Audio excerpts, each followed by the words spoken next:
Hello everyone, আজ যাবো একটু শপিং করতে। তো পুজো চলেই এলো, তার জন্য বাড়ির সবার জন্য একটু কেনাকাটা করতে হবে। আমি একাই যাব, মা বাবার সাথে এবারে আর যাচ্ছি না। প্রত্যেক বছর সবাই মিলে একসাথে যাই, বাট এবছর একটু একাই যাব, কারণ বাবা মায়ের জন্য নিজে পছন্দ করে কিছু নিয়ে আসবো। যেহেতু একা যাব তার জন্য তাড়াতাড়ি বেরিয়ে পড়েছি, যেতে অনেকটাই টাইম লাগবে, তাই বিকেল বিকেল বেরিয়ে পড়লাম। আর আসতে না আসতে আমি গাড়িও পেয়ে গেছি। আর দেখো আজকের ওয়েদারটা জাস্ট দারুণ লাগছে, অপূর্ব লাগছে এক কথায় যাকে বলে। মেঘটা দেখো, এটা দেখেই মনে হচ্ছে যে পুজো চলে এসেছে।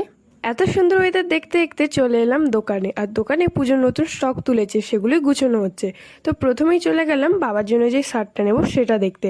আর একটা মজার ব্যাপার জানো, বাবার জন্য যে শার্টটা নেব তার সাইজই জানি না আমি। মানে সাদার ওপরই দেখছিলাম, যেহেতু বাবার সাদা কালারটা ভালো লাগে তাই আর কি সাদার ওপরই শার্টগুলো দেখছিলাম। আর এখানে এই শার্টটা বাবার জন্য নেওয়া হয়েছে। তো তারপরে চলে গেলাম মায়ের জন্য শাড়ি নিতে।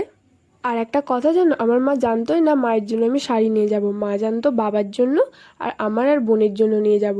মাকে যখন ফোন করে বললাম যে তোমার কোন শাড়িটা পছন্দ হচ্ছে বলো, তখন বলছে তার জন্য কোনো জিনিস নিতে হবে না, বাবার জন্য আর আমার আর বোনের জন্য নিলেই হবে। তারপরে এই দুটো শাড়ি মায়ের জন্য নিয়েছি, এটার এই পাশের এটা। আর আমার আর বোনের জন্য কি কোনো জিনিসই নিইনি, কারণ আমাদের দুজনের কোনো জিনিসই পছন্দ হচ্ছিল না। আমার আর বোনের ড্রেসটা পরের দিন অন্য দোকান থেকে নিয়েছি, যেটার ভিডিও করা হয়নি। তো চলো, ভিডিওটা এই পর্যন্ত ভালো লেগে থাকলে অবশ্যই লাইক অ্যান্ড কমেন্ট করে যেও। বাই।